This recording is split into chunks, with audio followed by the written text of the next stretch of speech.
So ang tanong, pwede bang sabihin ng Kongreso, hindi, kulang yan 281 mo, dagdagan natin. Sinabi ng Constitution, Congress can approve the appropriations requested by the President or decrease it, but cannot increase it. Yun yung basic na law. So kung gusto pala ng Presidente ng 730 billion pesos na unprogrammed appropriations, din yan sana ang linagay niya sa kanyang President's budget, di ba? Hindi yan ang linagay niya eh. But if the President does not do this, therefore we have a case. Section sa Constitution natin na sinasabi doon na walang pwedeng gastusan ang gobyerno kung hindi otorisado ng appropriations made by law. Sinabi ni Senate Minority Leader Coco Pimentel na maghahain siya ng petisyon sa Korte Suprema para questionin ang 2024 national budget, partikular ang pagtataas ng pondo ng ilang mambabatas na anya ay lumalabag sa konstitusyon. Si Pimentel ang naunang nag-claim na ang 2024 budget ay mas malaki kaysa sa inaprobahang 5.768 trilyon. Sinabi niya na mayroong mga insertion na nagkakahalaga ng 731 bilyon na kumakatawan sa unprogrammed funds. Ang National Budget Bill ay batay sa National Expenditure Program na isinumite ng Department of Budget and Management sa Kongreso. Maaaring panatilihin ng Kongreso ang iminungkahing pondo o bawasan ito, ngunit hindi maaaring pahintulutan ang pagpopondo na mas mataas kaysa sa iminungkahi sa NEP, sinabi ni Pimentel noong Disyembre.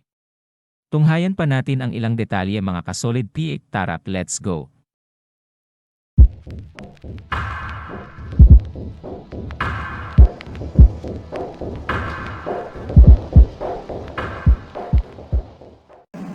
Idudulog ni Senate Minority Leader Aquilino Coco Pimentel III sa Korte Suprema ang anyay questionabling 450 billion peso unprogrammed fund na nakapaloob sa 2024 national budget. Ayon sa batikang senador at bar top-notcher, target ng kanilang kampo na maghain ng petisyon sa nasabing korte ngayong linggo. Una nang sinabi ni Pimentel na ang 2024 budget ay mas malaki sa inaprobahang 5.768 trillion pesos.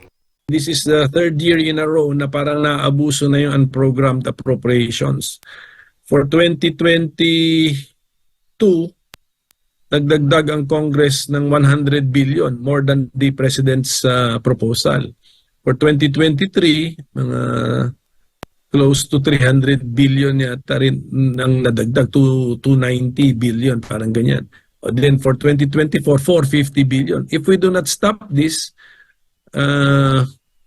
practice, abusuhin na po talaga.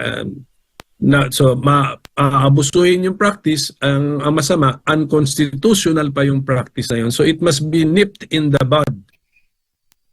Sa ngayon ay patuloy na tinitimbang kasama ang iba pang mga abogado kung ang unprogrammed funds lamang ang kanilang ipadedeklara sa korte bilang unconstitutional o ang kabuang General Appropriations Act para sa taong 2024. And it should be the President, kasi presidential form of government tayo eh. The President must be the one requesting or initiating the budget process. Ang nangyari dito sa 450 billion na over and above the President's requested amount, ano na ito? Congress na to. It's now Congress, this is now originating from Congress. So, parliamentary system po yan, hindi na po yan presidential system. Dagdag rin ng senador na nakakuha siya ng suporta mula sa Kamara sa pagkwestiyon sa nasabing pondo. Inaasahan rin aniya na pipirma sa nasabing petisyon ang nasabing mambabatas mula sa Kamara na hindi muna niya pinangalanan. Well, meron din ako nakitang isang constitutional provision kasi na sinabi doon na walang pwedeng gastusin ng gobyerno kung hindi pursuance of an appropriation authorized by law. So ang next question ko, yung mga unprogrammed appropriations ba, nagagasta ba yan o hindi? Sagot, gasta yan eh. Hindi nga 100% pero merong nagagastos yan. Ibig sabihin nun, sakop yan sa salitang appropriation as used in the Constitution. Tapos meron namang isa pang constitutional provision na Congress can only approve or lower or reduce the appropriations requested by the President for the operation of the government but cannot increase it. So, dalawang provision po sa Constitution, ang gamit ng isa, salitang appropriation. Ang gamit ng pangalawa, plural appropriations, pero parehong salita yon. So, parehong meaning nun, di ba? So, para sa akin, ang doon sa isang section na ginamit ay appropriations, sakop ang unprogrammed appropriations kasi bawal din naman gastusin ang unprogrammed appropriations unless authorized by law. Yun na nga yun. That is it. That is now the law authorizing the unprogrammed appropriation. So, madali pong sagutin po yung punto ni Congressman Salceda. Sir, sinabi rin po na yung hakbang ng Kamara ay para daw maiwasan ang magkakaroon ng fiscal deficit program by the President na wala daw magkakaroon ulit na dagdag utang ang pamahalaan. Ano pong reply mo doon, sir? Hindi ba mali? Medyo mali yung... Sino nagsabi niyan? Medyo mali kasi nga ang request nga ng Presidente kahit sa unprogrammed appropriations, ang hiningi lamang ng Presidente ay 281 billion pesos. So, ako nga, ang posisyon ko, yan lang yung level, yung maximum amount na pwedeng i-approve ng Kongreso sa unprogrammed appropriations. Ang ginawa ng Kongreso, dinagdagan ng 450 billion pesos. So, ang ending, 730 billion pesos. At ang isang paraan kung paano bigyan ng funding ang unprogrammed appropriations ay utangin. So, medyo... yung kung sino man yung nagsalita nung nagsabi noon na medyo iba po ang pagkaintindi niya sa budget law at sa budget process kaysa sa pagkaintindi ko. Magkaiba po kami ng pagkaintindi. Kasi hindi pwedeng gumastos ng pera kung walang batas na nag-authorize sa paggastos. Ang tawag dun sa paggastos na yon ay appropriations. Kasama dyan ang unprogrammed appropriations. So, ano ang utos ng Constitution? Bawal taasan ng Kongreso ang request ng Pangulo, ng Presidente.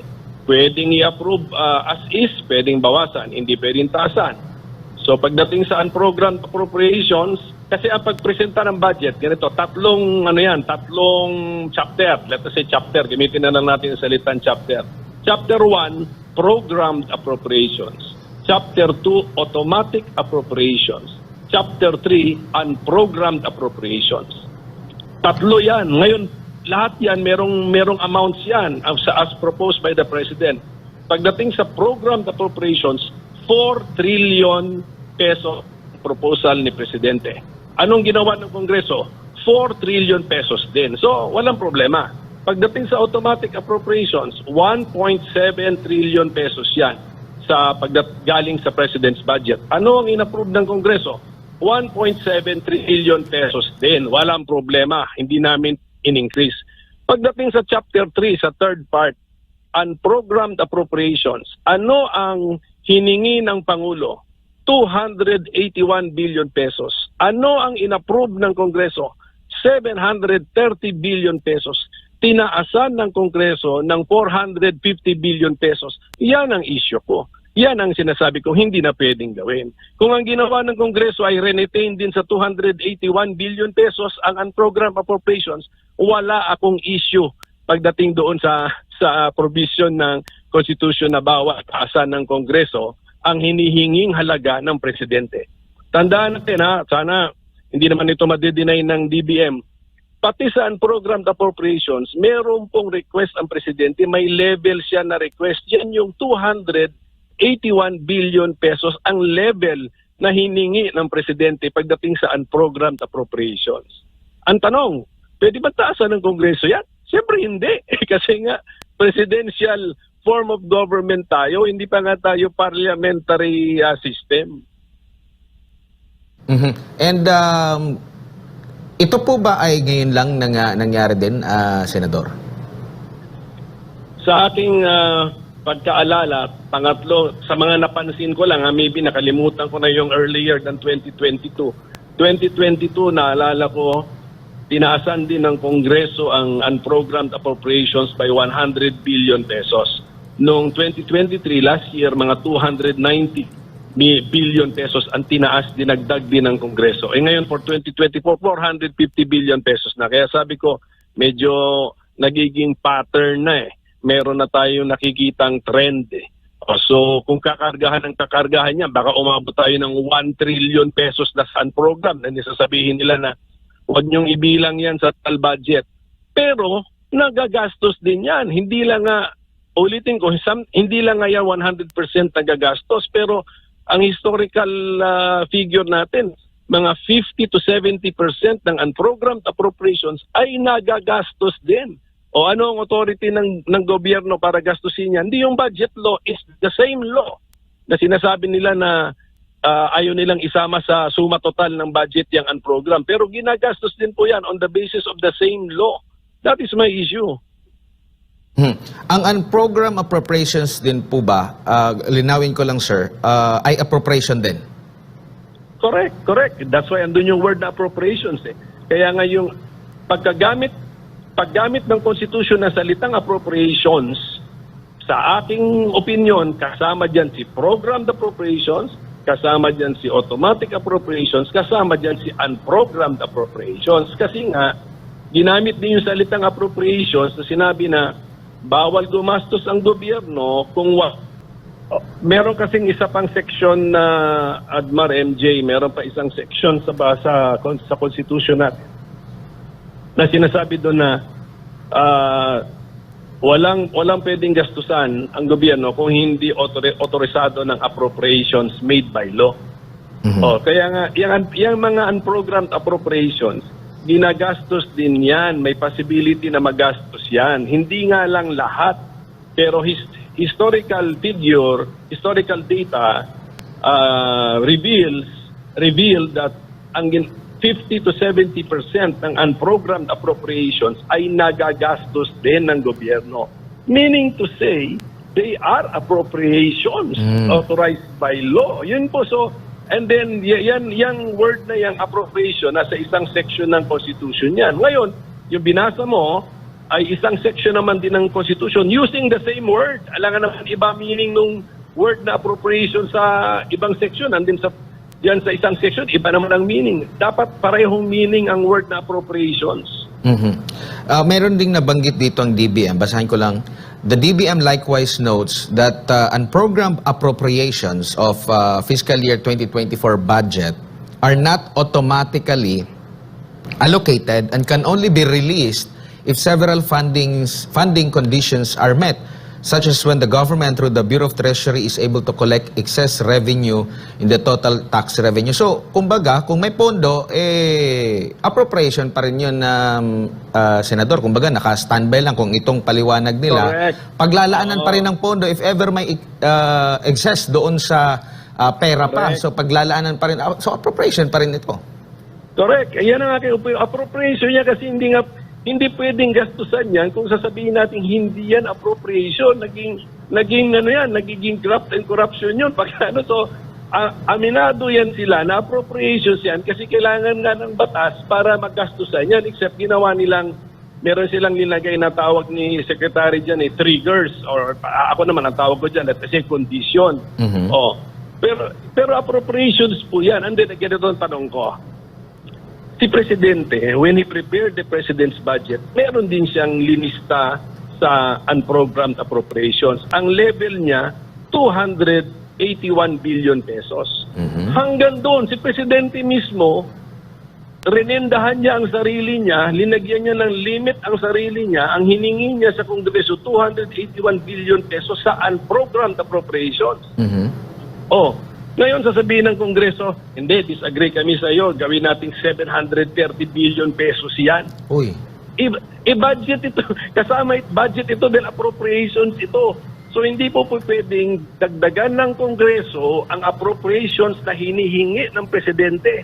That is very basic sa Constitution. So kumbaga, pwede na rin pala sila na lang gumawa ng budget kung ganito po yung sistema, Senador, hindi na lang yung executive. Sila na lang ang presidente, gano'n? Kaya.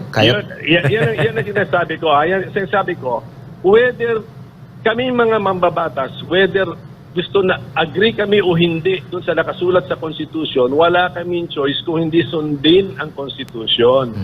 Hindi nga namin pwedeng i-repeal yan, sasabihin namin sa special provisions na itong unprogrammed appropriations shall not be considered as appropriations as mentioned in section 26, yung binasa kanina, di ba? O, hindi pwede yun kasi nga Constitution yan.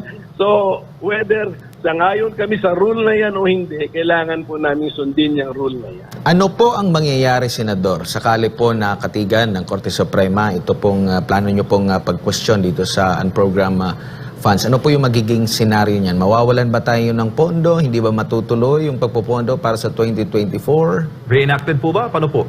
Wag tayong mag-alala na let's say ang budget law will be declared unconstitutional kasi ano na yan na anticipate na yan ng ating constitution Yun yung tinatawag na kung walang mapasa na batas na budget sa isang taon, ang susundin na budget yung nakalipas na taon, di ba? So kung maanal ang naipasang batas na budget, di balik tayo sa rule na yun na parang walang napasa na budget law. So susundin yung budget sa nakalipas na taon. Yun po yun. Pero hindi ko naman sinasabi na yan ang mangyari, pero posible rin kasing ang approach ng korte ay ang kanyang i-declare na unconstitutional, yung excess. Pero sa tingin ninyo, Senador, kung ito ay parang standby funds, bakit hindi na lang nila nilinaw doon pa lang sa una pa lang na paghahain ng panukala na budget for 2024 na maglalaan kami ng standby funds? Bakit hindi ganun ang nangyari na umabot pa sa punto na pag doon na sa bicameral, doon na lang biglang nadagdagan? Humingi ang presidente ng standby funds kasi nga meron nga siyang part 3, yun yung unprogrammed appropriations. Pero ang hiningi niya hanggang 281 billion pesos lamang. So ang tanong, pwede bang sabihin ng Kongreso, hindi, kulang yan 281 mo, dagdagan natin. Sinabi ng Constitution, Congress can approve the appropriations requested by the President or decrease it, but cannot increase it. Yun yung basic na law. So kung gusto pala ng Presidente ng 730 billion pesos na unprogrammed appropriations, din yan sana ang linagay niya sa kanyang president's budget, di ba? Hindi yan ang linagay niya 281 billion pesos lang yung level na hiningi niya So hanggang doon lang po dapat tayo. Hanggang doon lang dapat yung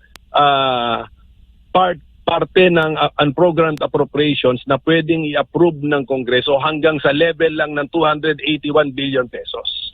May vinito sa ilang provision doon sa panukalang or sa budget na batas, Senador, ang ating Pangulo, pero hindi niya vinito yung parte na yon. Sabi mo nga 200 billion lang yung hinihingi na dagdagan pa nga. 281, yes. 281. So kumbaga, nakikita nyo rin na may approval sa kanya yung dagdag na budget, hindi lang talaga sa side ng Kongreso ang nagbigay ng ganun. Correct. Kasi ang budget law kasi batas din yan So, kailangan pumasa sa House of Representatives, pumasa sa Senado, tapos kailangan i-approve din ng Presidente. So kasama ang Presidente dyan sa pag-approve na yan. Pero kahit hindi, ang gusto ko sabihin, yung rule kasi na sinasite ko ay nasa Constitution. Sang-ayon man ng Kongreso dyan, sang-ayon man o hindi ang Presidente dyan, wala kaming choice kundi sundin. Kasi yan ang sabi ng Constitution. Sen, sa ibang topic naman, marami po sa ating mga kababayan sa araw-araw po namin na pagbabalita ay binabanggit po nila yung katagang Concurrent Resolution number 10 na sinasabi na nag-aalaw po sa certification by individual legislators to disburse ng pondo through certification lamang po, not through receipts. Sir, bilang abogado at senador, ano pong masasabi niyo doon, sir? Yung practice kasi namin, meron din kami mga details na linalagay. Hindi lang po yan na parang sinertify lang namin yung halaga. May details po yan. And then meron din kami mga resibo na naka-ready po dyan. So, sa panig mo, sir, as an individual senator, ganun po ang practice na ginagawa po ninyo sa usapin po ng certification. Opo. Tapos tandaan nyo na never kasi ako naging member ng House kaya hindi ko alam anong practice ng House. Sir, malapit na rin po siguro yung audit ng COA matapos itong 2023, itong katatapos lang. Kabilang po ba ito sa nakatakda nyo ring busisiin po? Paglabas naman kasi ng COA audit reports for the calendar year 2023, dahil sa kahinaan ng political party system dito sa Pilipinas, wala talagang choice yung mga gustong magbantay kung hindi talagang nakaasa sa audit ng COA. Kaya dinadaanan po lahat yan for all agencies po. Opo. Sir, katanungan lang po, halimbawa may inilaan na budget sa isa pong opisina, sa isang ahensya, if ever po na hindi na niya nagamit yung inallocate na budget intended para doon, saan po mapupunta yung sobrang ibinudget? Pwede ba yung gamitin sa ibang proyekto, sa ibang programa? Okay.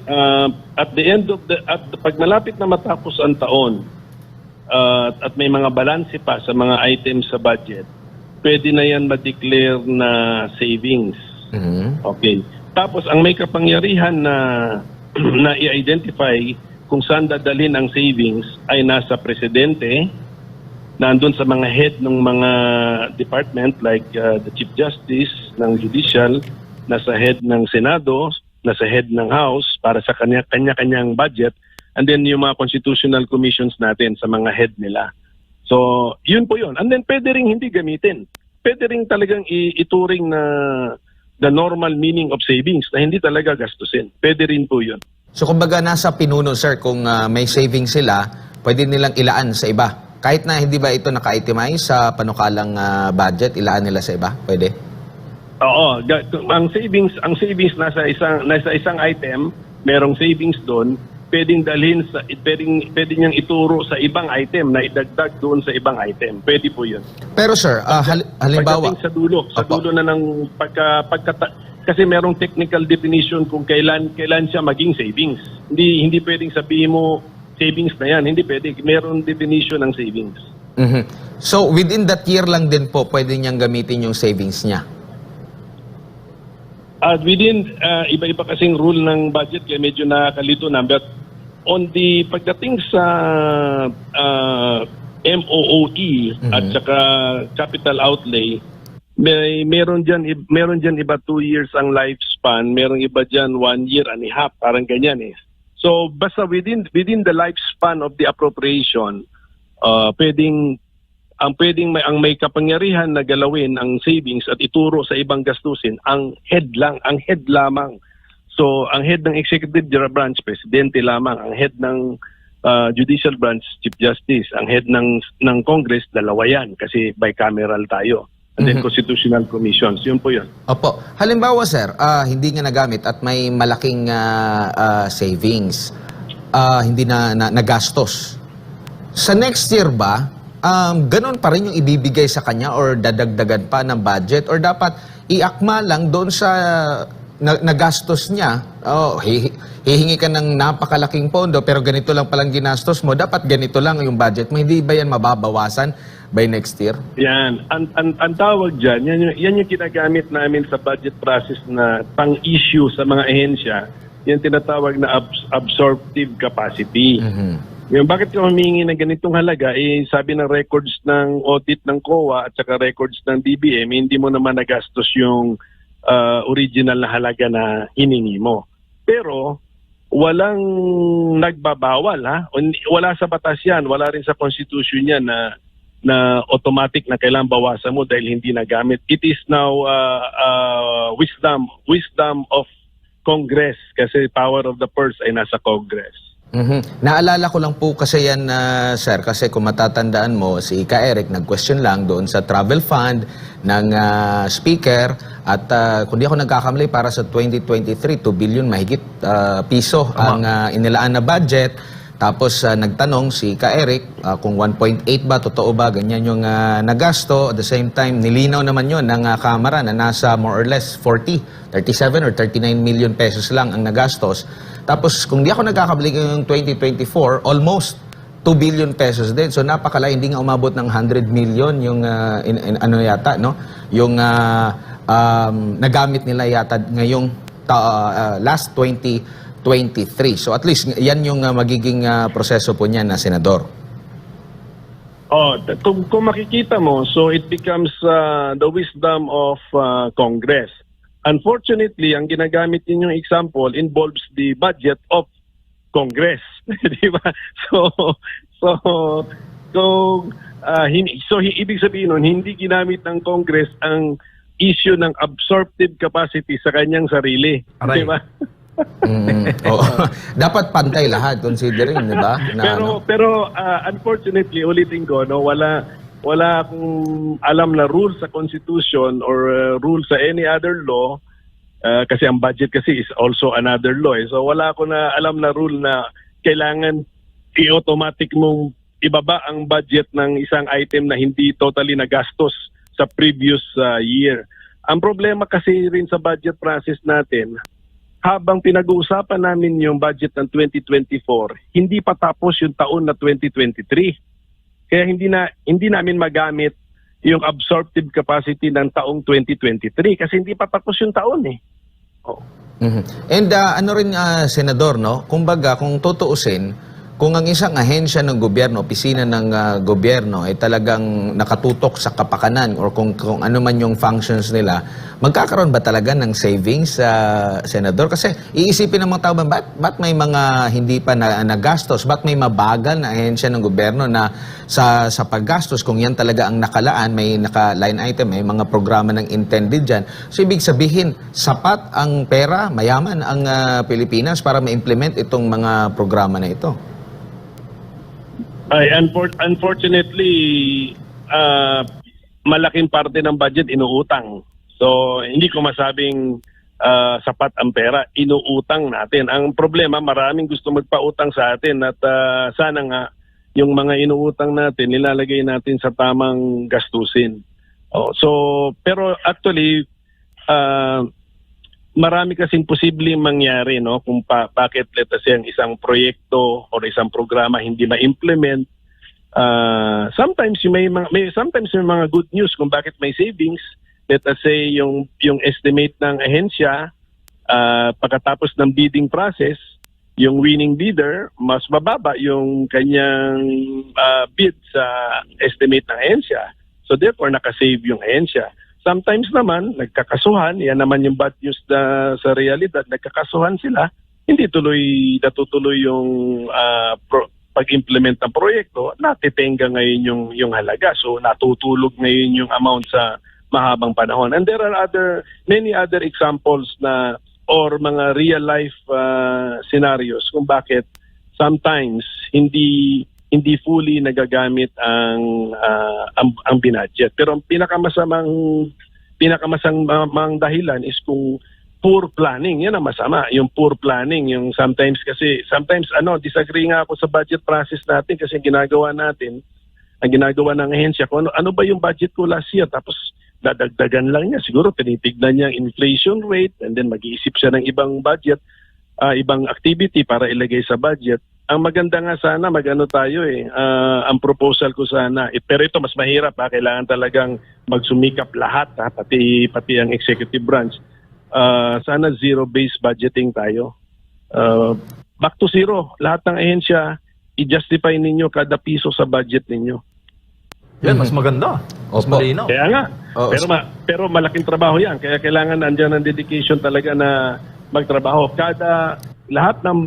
So wala tayong pakialam sa last year's budget mo. For next year's budget, mag-zero ka, umpisa ka zero, i-justify mo lahat ng piso na hinihingi mo sa budget mo. Tingin ko kakayanin naman yan siguro, Senador, kasi may mga, 'di ba, may mga official din yan sila, may mga direktor, hanggang sa pinakamababa, kaya nilang i-account talaga yan kung ano yung needed talaga, no? Kung magtatrabaho lang siguro kasi sa dami ng mga manggagawa nila, 'di ba? Apo, kailangan natin ng dedication dyan at saka dapat ang direction galing talaga sa presidente kasi ang budget process talaga starts with the president. It starts with the executive branch. So kung dapat ganyan yan ang programa ng gobyerno ng presidente, zero-based budgeting para makita natin kung tignan mo, alam mo ako ang prediction ko, kung mag zero-based budgeting tayo na lahat ng ahensya, i-justify nila ang kada piso sa budget nila, baka yung 5.7 trillion na budget na yan, malaking bawas po dyan. Senador, huli na lang sa part ko, nabanggit mo kanina na may parte din, malaking parte din sa budget natin for every year ay utang. At ang balita, nasa 14 trillion pesos na ata yung utang. Tingin mo, okay lang ang mangutang basta ramdam ng taong bayan na may napupuntahang tama ang inutang? Kagayan din ang iba-ibang mga individual, mga negosyante, may mga utang naman yan for sure. Pero, kumbaga, kung ramdam ng taong bayan na yung inutang, ay okay lang pala umutang, basta naramdaman namin na may silbi yung pagpupondo. Well, ako, ang payo ko, hinay-hinay na sa pag-uutang kasi meron kang pinag-uutangan eh. So, ang tanong ko, dependent ka sa sa tao or institusyon na magpapautang sa iyo. Paano ngayon kung naisip niya na teka muna, ang laki na ng utang mo, ihinto ko na munang pagpapahiram sa iyo. Paano tayo ngayon yan kung masyado tayo nakaasa sa utang? So siguro mabuti nga itong na-focus na tayo sa national debt natin para mamulat na yung mata natin at sana yung attitude natin is maging hinay-hinay na tayo sa pangungutang. At saka, sana ipakita rin natin sa taong bayan na tayo ay marunong magbayad ng utang. Hindi lang yung nagbabayad tayo para lang active, para lang current yung utang natin. Pakita natin na nababawasan natin yung principal sa utang natin. Senador, last 2 questions na lamang, sir. Una, may mga kababayan po tayo na nagko-question doon sa 500 billion ayuda. Hindi pa ba raw sapat yung dole-out budget natin for every year sa DOLE at DSWD? Kung bakit may panibago na naman daw na 500 billion this year, 2024, baka raw magamit na naman sa pamumulitika? Actually, yan ang gusto ko rin silipin eh. Kasi hindi masyadong klaro sa akin eh kung saan nakalagay yung 500 billion na nabanggit nga, nabasa natin na ayuda eh. So, papag-aralan ko pa po muna yan, kasi tama kayo, meron na nga tayo sa DSWD at saka actually lahat nga ng ahensya gustong maging DSWD kaya meron silang mga mini DSWD programs sa kanilang mga budget eh. O tapos yun na nga, nabasa ko na meron palang 500 billion na ayuda kaya nga medyo nagulat ako ron na papag-aralan pa po natin kung saan ba linagay yan o nakakalat ba yan sa iba't ibang ahensya. Sir, huli na lang, may nabanggit po kayo sa isang panayam o statement po ba na tapos na raw yung honeymoon period? Sinong may honeymoon period, sir? Hindi, kasi sometimes kasi after an election, ang tawag mo doon, may honeymoon period yung nahalal na opisyalis like presidente sa mga naghalal bumoto sa kanya. Diba? Yun yung honeymoon period. Actually, yan ang tamang meaning ng honeymoon period. Pero siguro kanina, ang tanong, tapos na ba yung honeymoon period? Ang honeymoon period, dahil na bumaba yata yung mga approval rating. Pero matataas pa rin naman ang approval rating at trust rating ng dalawang pinakamataas na opisyalis ng ating bansa. Kaya baka hindi pa rin tapos yung honeymoon nila period with sa mga botante. Pero ang tanong ko, yung honeymoon doon sa dalawang matataas na opisyalis, mukhang tapos na. Murag, sa Bisaya pa, sir, buskag na buskag. Murag. Murag na buskag na. The Congress increased the appropriations requested by the President for the operations of the government because the budget proposal comes from the executive branch through the office of the President yan eh. So because we are under a presidential system of government, so the assumption is it is the President who has the macro point of view on how much the government needs to operate the government. So, the entire government bureaucracy. So, humingi siya ng And then ang structure ng budget, we have programmed appropriations, then we have automatic appropriations, and then we have unprogrammed appropriations. Galing lahat yan sa presidente, may mga values yan. So, according to the Constitution, the Congress may concur with the budget proposed by the President. Congress may reduce, but Congress cannot increase. Yun pantandaan natin, Congress cannot increase. Bakit? Kasi nga, mas alam ng Presidente magkano yung maximum halaga kailangan sa pagpapatakbo ng gobyerno. So, anong nangyari ngayon? Ano itong inapprove ngayon ng BICAM? Pagdating sa programmed appropriations, okay lang, hindi ginalaw ng Kongreso yung halaga. Pagdating sa automatic appropriations, hindi rin niya ginagalaw kasi ang assumption namin, batas na yung nagsabi na yan ang iset as halaga. Pagdating ngayon sa unprogrammed, 281 billion pesos lamang po ang hiningi ng executive branch. Ano ang ending? After the legislative process, ang ending 730 plus billion pesos ang ending. Hence nagdagdag ang Kongreso ng 450 billion pesos in the unprogrammed appropriations of the budget. Although unprogrammed yan, ang ibig sabihin ng unprogrammed, it is conditional, merong one of three conditions, merong binigay na three conditions, pag present ng isa, pwede nang gastusin niyang halaga na yan. Still, kahit na unprogrammed appropriations ang tawag dyan, still it is an appropriation. At ang ginamit na salita ng Constitution, appropriations lamang. Wala naman sinabi doon programmed, unprogrammed, automatic, wala. Sinabi, kung ano yung appropriations na hiningi ng Presidente for the operations of the government, hindi pwedeng taasan ng Kongreso. So that is the argument why I believe that the product of the Bicameral Conference Committee, which increased the unprogrammed appropriations by 450 billion pesos, is unconstitutional. Why would they have done something like this, Senator? Well, feeling executive branch na ang mga legislators po natin.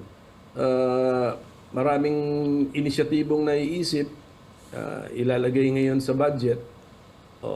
But, disregarding the constitutional rule that we can concur with the budget proposed by the President, we can reduce it, but we cannot increase it. So, naghanap dapat, kung ganyan ang gusto para ng Kongreso, that we disagree with the priorities of the President, then we should have changed some of the items in the proposal of the President, but not increase the amount. Because when we increase the amount, para kami nagiging executive branch. Well, ang sabi kasi ng Constitution natin that the proposed budget comes from the executive. At uulitin ko, ganyan na nga ang pag-design ng executive. Meron na siyang proposed na unprogrammed appropriations. Ang kanyang suma total, 281 billion pesos. That is the amount which comes from the executive branch. Alam din the executive branch is also aware of the three circumstances when the unprogrammed appropriations can or may be funded. Alam ng all these rules na alam namin, alam din ng executive branch. And yet 281 billion pesos lang po ang proposal ng executive branch. Ano ginawa ng Kongreso? Ginawa niyang 730 billion pesos. So tinaasan niya by 450 billion pesos. Ang sabi ng Constitution, Congress can only concur to the amount proposed by the President. We can even reduce it, lalo na kunyari meron na tayong malakas na political party system sa Pilipinas at meron tayong nahalal na maraming nag-iisip na kailangan austerity tayo, kailangan practical tayo, kailangan value for money ang ating budgeting process. Kung ganyan, kunyari may political party na in control ng Kongreso dyan, ang possibility is pwede nilang i-cut ang President's budget. But we cannot increase the President. Yeah, that's very, very categorical, very clear in the Constitution. And then, basta yung rules na sinasabi po nila to justify, alam din ng executive branch yun. Sa kanila nga galing yung budget na yan eh. And yet, kahit alam nila yon, alam nila yung loans, alam nila yung revenues, alam nila yung potential excess in collection, alam na executive branch yan, and yet ang kanilang proposal sa unprogrammed appropriations was still only 281 billion pesos. Ang ending after Congress intervened, 730 billion pesos. So nag-increase ng 450 billion pesos, more than double. Yes, that is well, coming from experience na yan ni Senator Lacson. Siya nag-point out ng possible remedy. Because the possible remedy is, yes, for the President to veto the excess so that the budget will come back to the levels as proposed by the President. But if the President does not do this, therefore we have a case. Di ba? This can be questioned before the Supreme Court on the basis of the constitutional provision which I have cited.